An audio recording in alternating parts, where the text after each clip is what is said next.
ఇప్పుడు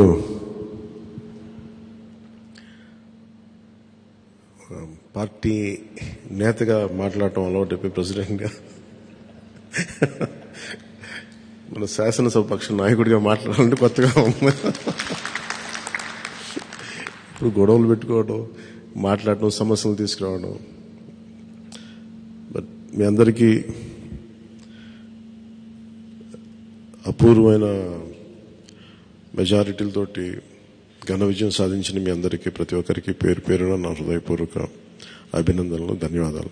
ఈ సందర్భంలో I want to share few things. చాలా ఒంటరి ప్రయాణం చేశాం. జాతీయ స్థాయి నాయకులు కూడా ఢిల్లీలో వాళ్ళు అడుగుతుంది ఏంటంటే, నువ్వు ఎలా పార్టీ నడిపావు? పార్టీ నడపడం మాకు తెలుసు కదా, అధికారం ఒక గుర్తింపు ఉన్న జాతీయ స్థాయి పార్టీలో ఉండి అసలు అధికారం లేకపోతే ఎంత కష్టమో మాకు తెలుసు. అలాంటిది మీరు not even recognised party, just registered party, మీరు ఎలా సస్టైన్ చేశారు ఇంతకాలం? వాళ్ళకి నేను ఒకటే చెప్పాను, మేమంటే ప్రేమించే జన సైనికులు, వీర మహిళలు, జనసేన మద్దతుదారులు, వారి వల్ల మేము బలంగా నిలబడగలిగాం.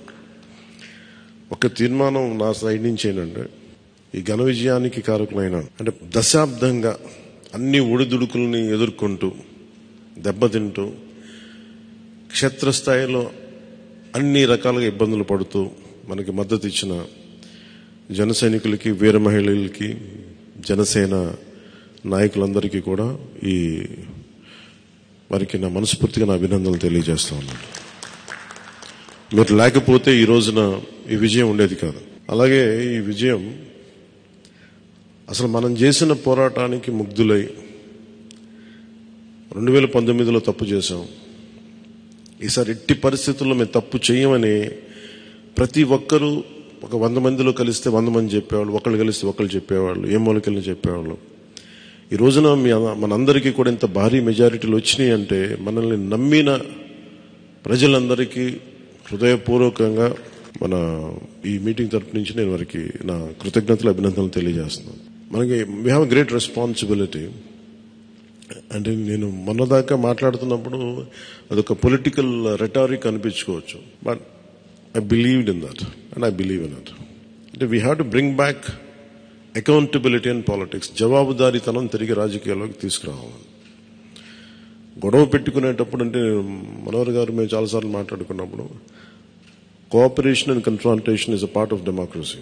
సహకారం, సంఘర్షణ, ఎప్పుడు సహకరించాలి, ఎప్పుడు సంఘర్షించాలి అనేది అది ఆ సమస్యలను బట్టి, వాటిని బట్టి. అంతేగాని ప్రతిసారి పోయినసారి ప్రభుత్వానికి కూడా చెప్పాను, మేము చాలా కన్స్ట్రక్టివ్గా ఉంటామని వాళ్ళకి అర్థం చేసుకోలేదు నా మాట, నా డెమోక్రటిక్ స్పిరిట్ వాళ్ళు అర్థం చేసుకోలేదు ఆ రోజున. అలాగే ఇది కక్ష సాధింపులకి సమయం కాదు. ఇది ఇంత ఘన విజయం ప్రజల నిర్మాణానికి, లేదంటే వారికి అభివృద్ధికి, వారి అభ్యున్నతికి తప్ప ఇది ఒక వెండెట్టా గేయం కానీ, లేదంటే పగా ప్రతీకారాలు తీర్చుకోవడానికి గతంలో ఇలా చేశారు కదా మనం ఇలా చేయాలి, అలాంటి ఆలోచన ధోరణిని దయచేసి మనందరం దాన్ని ఎంకరేజ్ చేయకండి దయచేసి దాన్ని.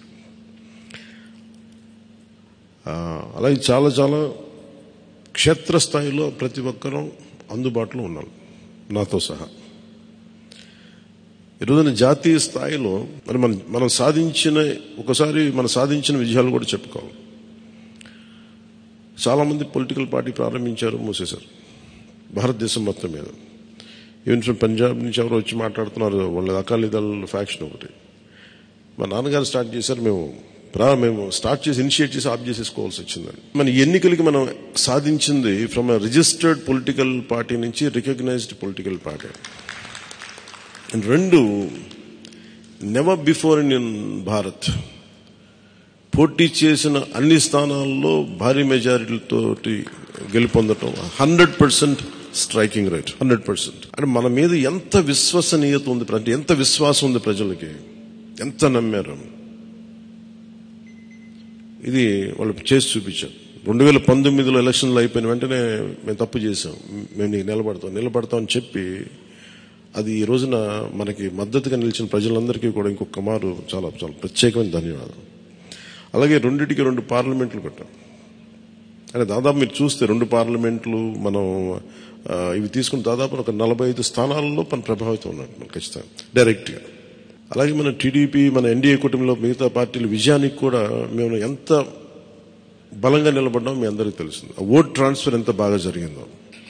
ఫస్ట్ టైం చాలా అవేకెండ్ ఓటింగ్ జరిగింది, చాలా రెస్పాన్సిబుల్ ఓటింగ్ జరిగింది.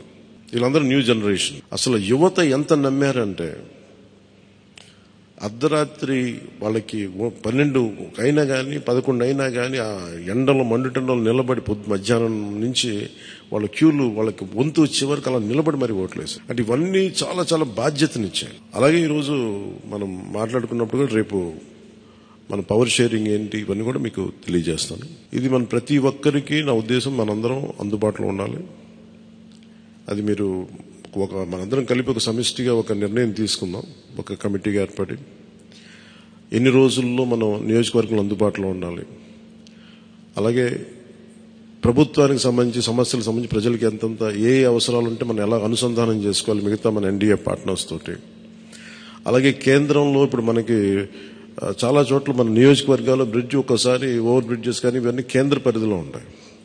అవన్నీ మీరు చేయాల్సింది ఏంటంటే మన నియోజకవర్గపు సమస్యలు ప్రాధాన్యత యాజ్ పర్ ప్లీజ్ ప్రయారిటైజ్ చేసి మనం కొన్ని కేంద్రం ద్వారా జరిపించాల్సినవి ఉంటే అవి చేద్దాం. అలాగే ఇది మనం దేనికోసమైతే నిలబడ్డామో మాట ఇచ్చామో వాటికి నిలబడతాం. అలాగే పాలకొండకి మనం వెళ్ళినప్పుడు అక్కడ ఏనుగులు వచ్చి పంట పొలాలు ధ్వంసం చేస్తాయి. ప్రతి చిన్న చిన్న సమస్య. అలాగే irrigation projects, minor irrigation projects వీటికి చాలా తక్కువ నిధులతోటి 20-25 కోట్లతో అయిపోయే పనులు చాలా ఉన్నాయి. అండ్ మేజర్గా మన ఎలక్షన్స్ లో మనం చెప్పింది విద్య, వైద్యం, ఉపాధి, సాగునీరు, తాగునీరు అండ్ లా అండ్ ఆర్డర్. ప్రజల మాన ప్రాణ ఆస్తుల సంరక్షణకి మనం చాలా చాలా జవాబుదారీతనంగా ఉండాలి. అలాగే మనకిచ్చింది ఇది, ఎందుకంటే నెక్స్ట్ జనరేషన్ వచ్చింది, అది మనం అందరం అర్థం చేసుకోవాలి. పాత తరం రాజకీయాల్లాగా కూర్చోబెట్టి మనం పవర్ని ఎక్సర్సైజ్ చేస్తామంటే కుదరదు. ఎందుకంటే ప్రజలు ఎంత మద్దతుగా నిలబడ్డారో వాళ్ళు అంతే బలంతో మనం నిలదీయగలరు. అది మనం దయచేసి మర్చిపోతుంది. నాతో సహా నేను మర్చిపోదాన్ని. అందుకని లెటర్స్ బి వాళ్ళు ఒకసారి కోపంతో ఒక మాట మాట్లాడినా అసహనంతో అది మనం భరించాలి తప్ప. అలాగే విమర్శించేటప్పుడు కూడా దయచేసి అది పర్సనల్ అటాక్స్ ఎవరికి కలగండి. వాళ్ళని మీరు చూశారు కదా, పోయినసారి ఆయన గత ప్రభుత్వాన్ని హ్యాండిల్ చేసిన ముఖ్యమంత్రి గారు ఎన్ని మాట్లాడి నేను ఎందుకు స్పందించలేదు వ్యక్తిగతంగా అంటే అది ఆ ప్రెసిడెంట్ ఆపేద్దామని మనం ఎక్కడ చేయాలి. అలాగే పార్టీ ఒకటి మనందరూ చేయాల్సింది ఒకటి టైమ్స్, ఒకటి పంక్చువాలిటీ, సరైన సమయానికి రావడం. మీరు కావాలంటే గంట ముందు రండి. నైట్ 1:30, 2:30 అని పడుకునేటప్పటికి. ఎందుకంటే ఇది మనం 5 సంవత్సరాల కాలాన్ని ఎంత సద్వినియోగం చేసుకోగలం దాని మీద ఆధారపడి ఉంటుంది భవిష్యత్తు. దయచేసి మనందరం నియమావళిని పాటిద్దాం. కొంత మనలో కూడా మనం వన్స్ ఇన్ ఎ వైల్ మనందరం కూర్చొని మేబీ ఓవర్ లంచ్, ఒక ఈవినింగ్ ఒక చాయ్ పే చర్చ లాగా ఏమేం చేయాలి. అలాగే మనం కూడా కొంత కలుపుగోలుతనం చూపించాలి మిగతా పార్టీలు, మన ఎన్డీఏ కానీ బీజేపీ, మన ఎన్డీఏ పార్ట్నర్స్ అందరికీ కూడా. అంటే మనం ప్రత్యేకించి మనం ఎక్స్క్లూజివ్గా ఉండకుండా అందరితో మమేకం అవ్వాలి. At the same time not losing our identity. అందుకని ఇవన్నీ దృష్టిలో పెట్టుకొని ఇప్పుడు మనం ఢిల్లీలో మనం చేసినట్టుగా మన ప్రధానమంత్రి గారి పేరుని నన్ను కూడా ప్రతిపాదించినట్టుగా ఈ రోజున రాష్ట్ర ఎన్డీఏ నాయకులు మనం ఎన్నుకోవాలి. మీ అందరికీ ఇంకొక మారు ధన్యవాదాలు తెలుపుకుంటాం. Thank you. జై హింద్.